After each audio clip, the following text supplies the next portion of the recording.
Okay, my name's Carmen here at Recreation USA. See that your salesperson has taken very good care of you. She's got you a good unit here. We're just going to go through everything real quick. First of all, I'd like to say congratulations on your new purchase. We're going to go through everything one time. We're going to start here at the door, make a lap around the outside. Then we're going to do the same thing on the inside. So here we go.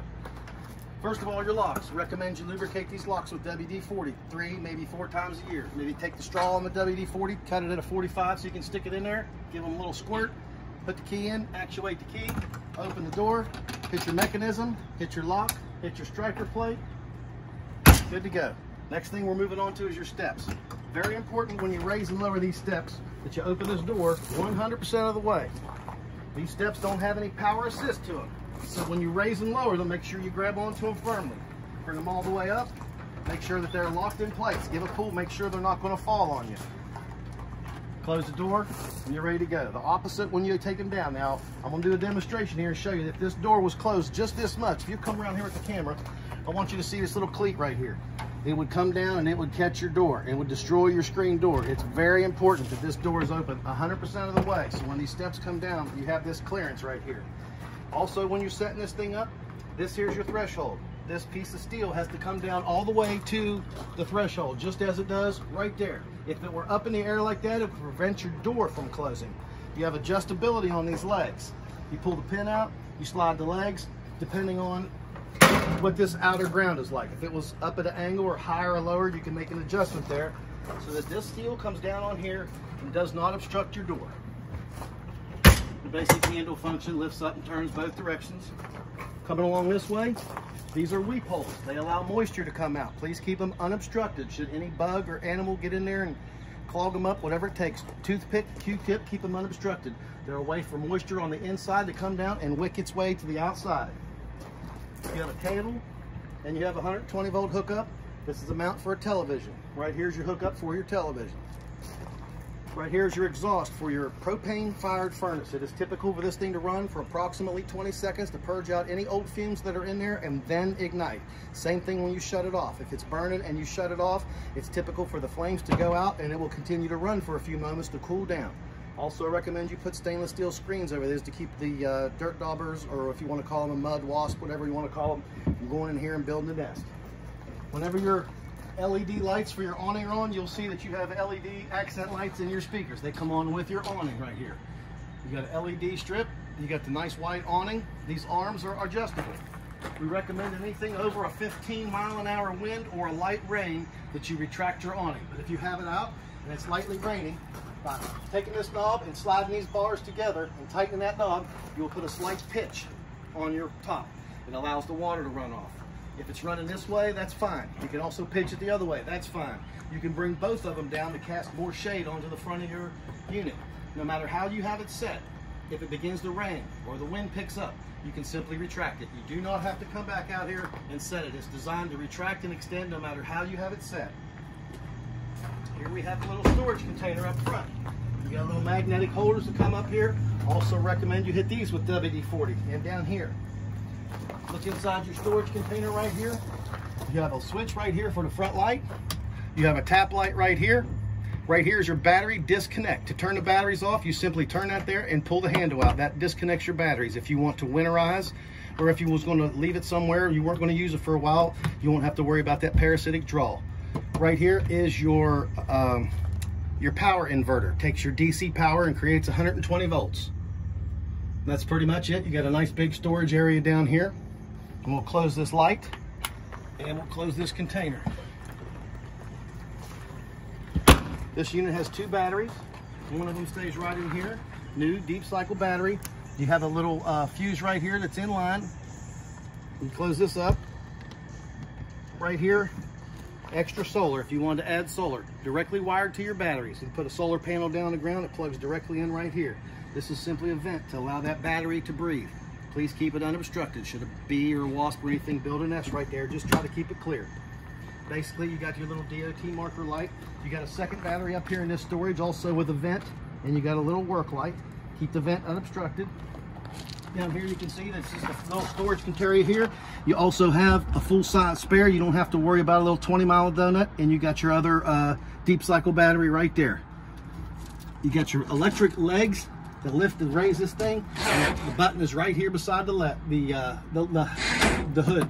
I'm gonna release the latch, drop this down out of the way, lock it up. Once again, this is for raising and lower these legs. Once you raise the legs up all the way, you can pull this pin and retract them up, get yourself a little more ground clearance. Coming around to the front here, you have the cap light. That's that switch I showed you underneath the storage compartment. Little LED right here that'll light up. Of course, you got your pin box, and it comes with the nylon plate, so you don't have to worry about greasing everything. You got your 7-way plug. You also have your breakaway for your brakes.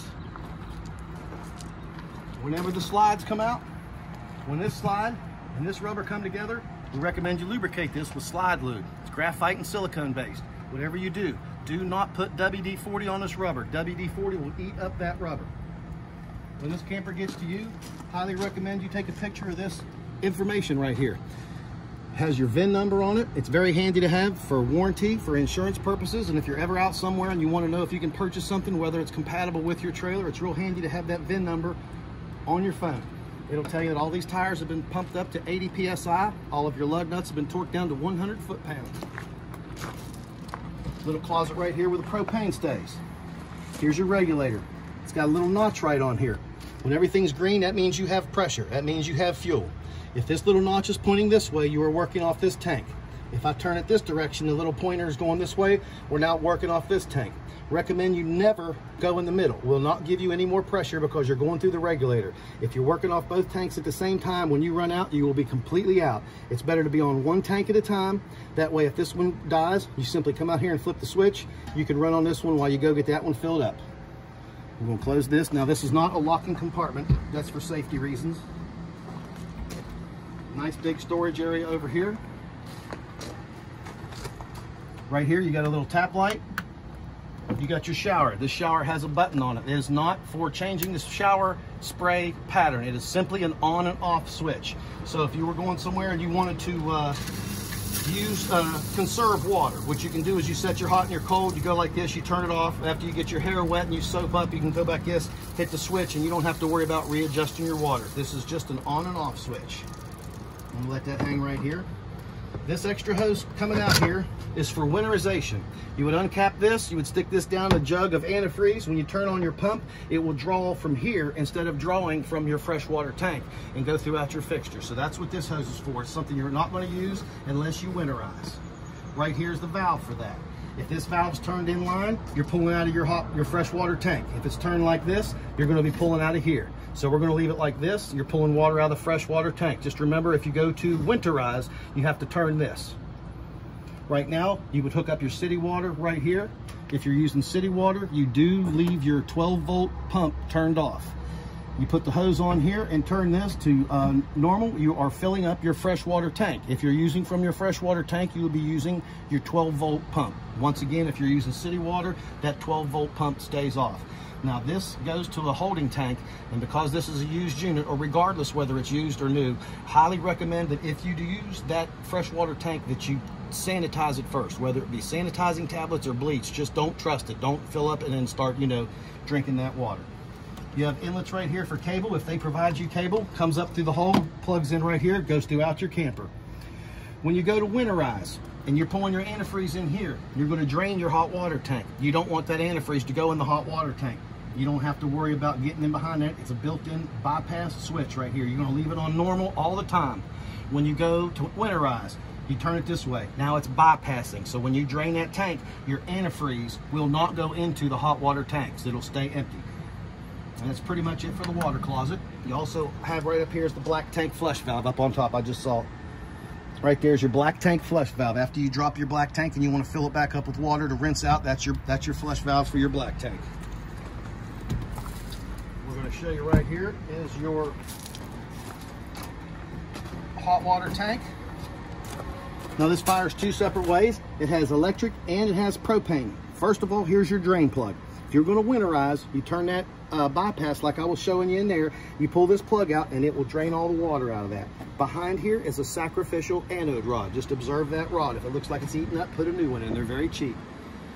Turn the electric switch on only after you know for a fact that there's water in this tank. We always bump the overpressure device and make sure that there's water in the tank. Just like your tank at home, if you were to turn the electric on and it's not covered with water, it would burn up your element. But if you take this plastic cap off, your electric heating element is right behind here, and here's your electric switch for it. These are overload breakers. One's 12 volts for the 12 volt system, the other one's 120 for the 120 system. If they trip, you'll see two little dimples sticking out there. All you do is push in to reset it. Here's your fuel line. You have your solenoids and your wires to turn them on. You got your valve assembly, you got your burner and your igniter. Pretty straightforward, like any other hot water tank. These things have what they call a triple redundancy. They will try to fire once, they will try to fire twice, then a third time. If they do not ignite, they will stop. The only reason that they would stop is if you were out of propane, or if you didn't realize that maybe you had the propane tanks turned off. If it goes 3 times and it does not ignite, it's up to you to go inside, turn the switch off, wait a few minutes for the board to reset, then you can try again. I always tell people to make sure the propane is turned on. Go upstairs and light the stove. Now you know you've purged out all the gas. When you hit the switch inside for propane, this thing will light right up. And once again, slide lube anywhere where the side of the slide meets the rubber. So it's a little tricky to show this part right here in a video because everything's underneath, but you do have everything labeled on the side. It'll show you that your wastewater, which we call the black tank, and the sewer outlet are right down here. You have a gray handle for the gray, and then you have a black handle for the sewer right down there. Also, this unit has 3 different tanks on it. To show you first of all that this is your 50 amp cord. Now we're going to get this rolled up and put away before we send this to you. Down underneath here, can you see that one right there? Is your other gray pool tank, and right there is your drain for your freshwater tank. Oh, rock stuck to my knee. Once again, weep holes that need to be kept unobstructed.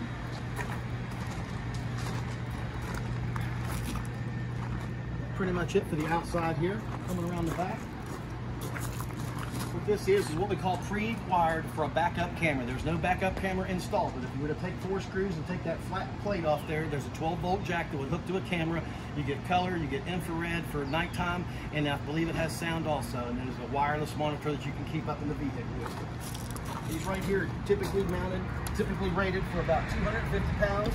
And I'll weigh a good couple hundred, if not a little bit more. I'm just showing you that it is strong and it will hold you, as long as you're not heavier than me. When it comes time to level your coach, you back in somewhere. If it's level, that's fine. If it's unlevel, the only way to get it level side to side is by placing something under your tires. Once you get it side to side level, disconnect your vehicle, use the electric jacks in the front to get you level front to back. Once you get your coach completely level, you extend your jacks. These jacks are not for lifting. They are simply for stabilization. Once they go down, they touch the ground, you can hear the motor labor just a little bit. Then you stop. You do not try to lift the camper with these jacks. You put them down, they're going to touch the ground, you're going to hear the motor, and that's all we do right there. They're just for stabilization. Now it's the exact opposite when you go to pack up. You want to lift these up first. If these jacks were down on the ground, you lifted up the front end of the coach, it would crunch these jacks. So you want to remember to retract these jacks before you try to load it up to your vehicle. Just kind of the opposite of what you would do when you're going camping. When you're leaving camping, it's kind of the opposite routine. And once again, we're just going to bring these up until they stop, and then we're not going to force the issue. As soon as they stop, we're going to let off the button. Okay? You have the same type of awning right here. This one's lower to the ground, so it's easier for me to show you. If you unscrew this, you can go like this and push this handle up in here a little bit, and then you tighten this down, and that creates that little pitch on the awning. Oh, I didn't tighten it enough, and it went right back up. If you go like this and you actually tighten it this time, there we go. Oh, I still didn't tighten it enough. There we go. And it actually puts a slight pitch so the water could shed off if it was lightly raining. But once again, no matter how you have them set, they're designed to go in and out. You don't have to come out here and let it out like that. You can just retract it. Now this back awning is controlled right here beside the refrigerator. There's actually a small light right here, a switch I mean, and this controls your awning light. And then this right here is what actually retracts the awning.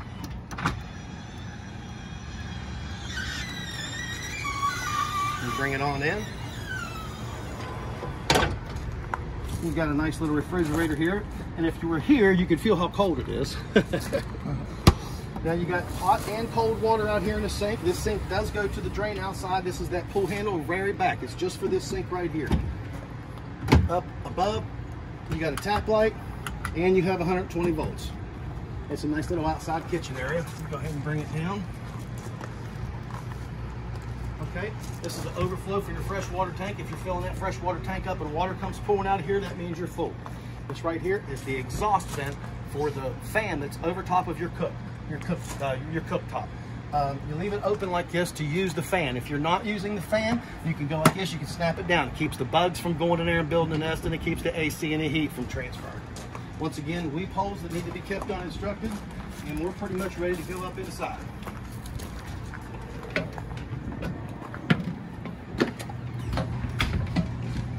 And we will just do the same thing. We're going to start right here at the door, and we're going to make a lap around.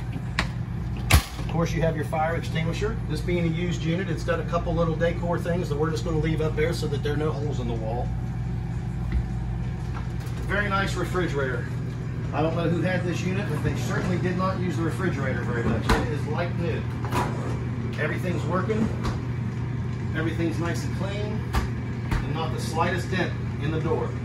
Put a little handle on here we're going to snap shut for travel, just so your doors don't fly open and hit. 120 volts down here, tap light over your counter. You got a light and a fan right here. Once again, if you use this fan, you would want to go outside. You would want to pop that vent open. Your cooktop, you got an igniter right here. We're going to turn the burner on. This is for that. I'm going to turn this to strike the spark. We're going to come here. This turns that one on. Back to here for the spark. This turns the other one on. Once again, back to here for the spark. This is going to be the spark for everything.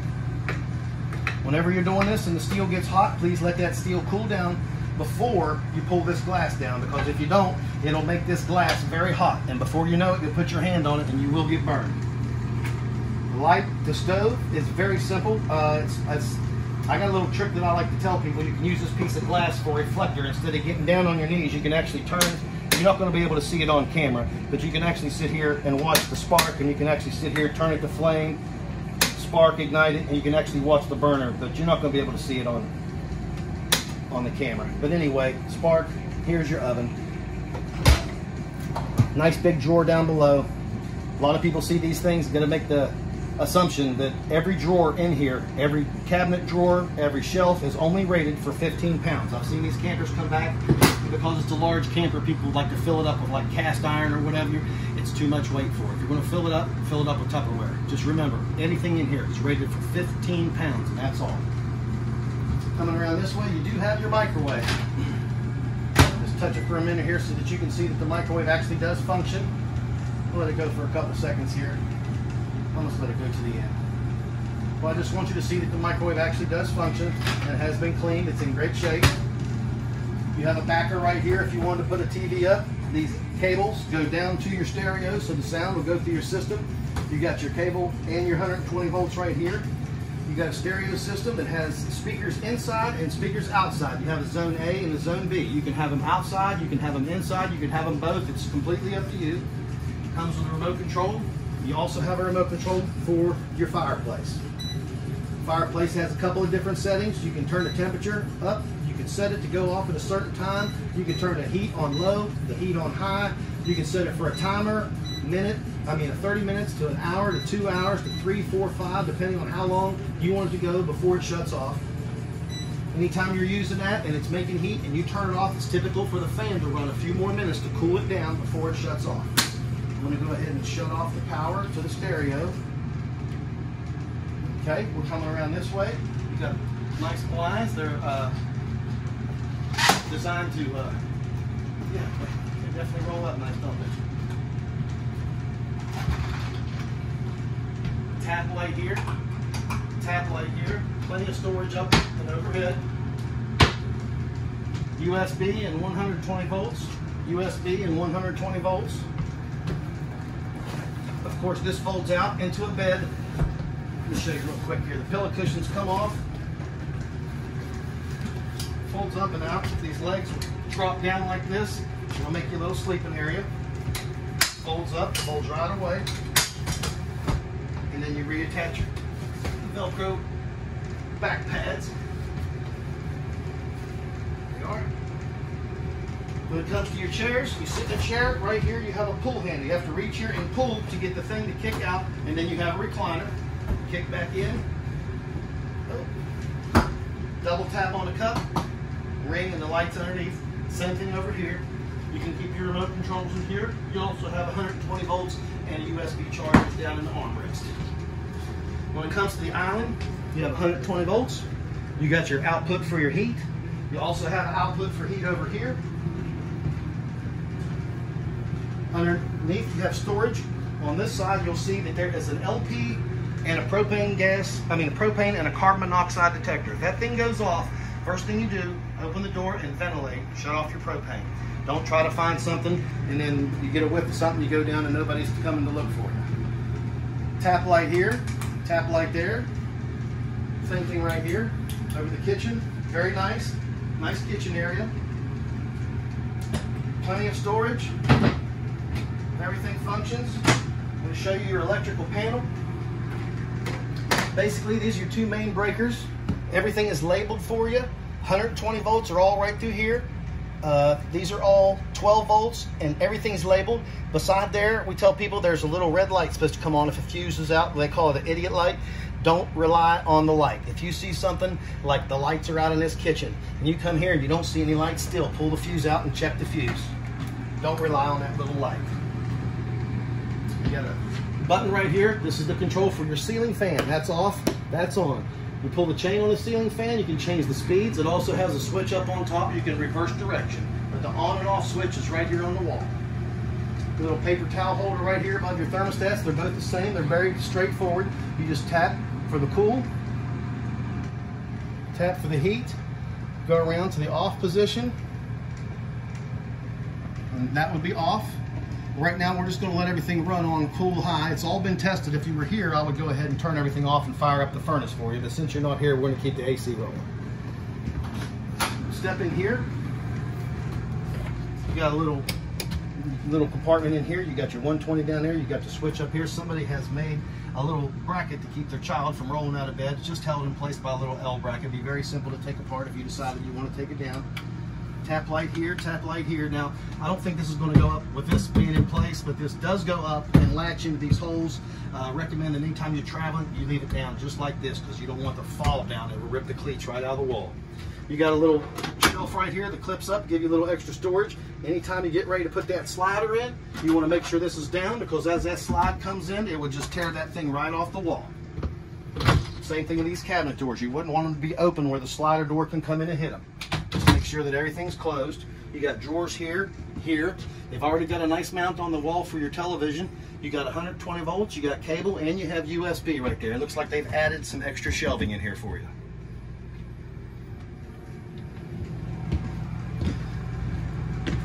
Okay, here is your control panel. This is going to slide your room in. This is going to slide the other room in. One's for that room, one's the main. You got lights right here. That's the LEDs that are over top of your slider. You got a little switch here for your water pump. Once again, this water pump pulls water from your freshwater tank. If you're not using your freshwater tank, you will leave that pump off. We'll leave it on right now. Water heater, that fires the water heater on the propane. The switch for the electric is the one that I showed you out there. Please remember, don't turn that electric on unless you know there's water in that tank. You got lights here. You got the awning lights outside. Here's your awning in and out, and here's your slide out in and out. Coming up the steps here. These little steps here are strong enough to hold a couple 100 pounds, but I would recommend that anybody goes up and down these steps on the outside, not in the center. The center is where they're going to be the weakest. You have a switch right here. Where's that switch? If I saw it to turn that light on. It might be down there. It turns that light on. No, it's a tap switch. I think you got to crawl up in there and hit it. I'm not going to be able to reach it. But there is a switch up there. I mean, there is a light right there, and they do have an air conditioner vent.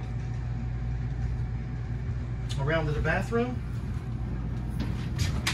Turn the light on here. There we go. Now you got a switch right here for the fan. Manually crank the fan up, manually crank the fan down. Please make sure the vent is closed anytime you're traveling. I'm going to go ahead and demonstrate how we tell people to use the toilet. You go ahead and you put a little bit of water in. You don't want anybody going in a dry bowl. Take a second for that pump to get there. Okay, I recommend 1/3 to 1/2. That way nothing hits on this solid that's not in water. You want everything suspended in water, so when you flush, it goes down. Remember these 3 words when you take your foot off. You want to flush, you want to rinse, and when you take your foot off, remember, let it pop. Watch my foot. Go like this, I'm flushing, I'm rinsing, and I'm letting it pop. There's 2 reasons. 1, it comes up, it makes a real good seal on that rubber gasket. 2, that gasket that's down in there, it's in a groove. It's not glued, it's screwed, or clamped, or anything. I can push my foot down, I can reach right here with my finger and pull it right out if I want to. If you let it come up slow, it has a tendency to grip that rubber washer and pull it out. So we tell people, let it pop. When it comes to your shower, this is just like outside. This is on and off. It's for water conservation. You have a skylight. It's kind of difficult to see. Let me back out and let you step into the shower. Go ahead and step back in there. What I want them to see is the latch back here that holds the doors closed. This latch right here. If you lift that up, you can move the doors. It's very important when you're traveling to have that latch locked. That way these windows, these glass doors do not slide around while you're traveling. That's the main thing right there. Like I say, you got the skylight, you got the vent overhead, you got the vanity, you got the hot and the cold, you got storage down below. I really like the way this door closes, the way it stays out of the way. It's kind of like, I wouldn't call it a scissor door. I don't know what you call that like that. But instead of swinging out and taking up the entire walkway, someone can still get by. I really like that. Kill the lights. Okay, and we just close that, and now we're going into the bedroom. It looks like somebody's got your mirror on the wall here. You got lights here, a button right here for your slide out control. You have the USB and 120 down here. You're going to have a tap light here. The other side's also a tap light. And I believe we have some storage underneath the bed here. Generous amount of storage right there. It's pretty big. Set it down nice and easy. Okay, now these doors slide open. They have latches on them. We're just going to slide them open to show you they function. You got a light in here that you tap to turn on. And you tap to turn off, will open the other door also. But I just want to show them when you close this and you're getting ready to travel, make sure that this latch is latched. That way these doors do not slam back and forth. We're going to open this one. Once again, you have a tap light. And you also have a tap light right here. Now these are designated circuits. One's designated 15 amps for the washer, the other one for the dryer. This hose bit down here for the washer and dryer, it is live. I don't know if you have children, but they have sticky fingers and they touch this right here, you're going to get a bunch of water. I'd highly recommend you put a cap on this and on this if you're not going to use the washer and dryer. Just that way it doesn't get hooked on a piece of clothing and, you know, flood the closet out. And we're going to kill the lights, and I'm going to shut the door and make sure that the latch is in place. Weird not having the feedback of people, you know. You got another 120 volts right here and a USB port right there. You got doors right here. When it comes to your antenna, on the wall right here, I mean on the ceiling, is how you turn your antenna to point it. You don't have to raise and lower, but that's how you turn it to point it. Here's something that's important. This particular outlet right here has a power supply, a power booster behind it for your antenna signal. If you are using the antenna, you want that green light to be on. There's a little button right here. Touch the button, the light's off. You touch the button, the light's back on. You want it on for antenna. Now, if you're at a park somewhere that provides you cable, you want to come here and you want to turn that off, because the power booster that's built in here will scramble the signal of the cable. So just remember, on for antenna and off for park cable. That's thunder. We're about to get rain. And once again, you have plenty of storage. You have 3 big drawers here. Somebody got your mirror on the back of the wall, so I guess you could go like this and check your hairdo out. Okay, I believe that's just about it. Bye-bye. Wish you the best of luck.